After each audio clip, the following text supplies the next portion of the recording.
This video will show you how to attach and install a triple action SRD connector on a full body harness.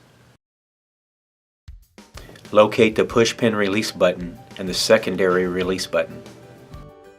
Depress both buttons at the same time to deactivate and release the lock, then pull the locking bar.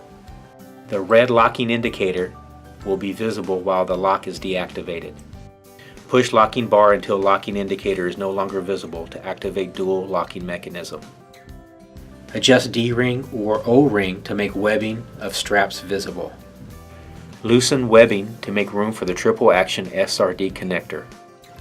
Pinch both back straps together. After you have installed your SRD on the deactivated connector, insert locking bar, then push to activate. Dual locking mechanism is activated when red locking indicator is no longer visible. Tighten loose webbing around straps for a secure and firm fit.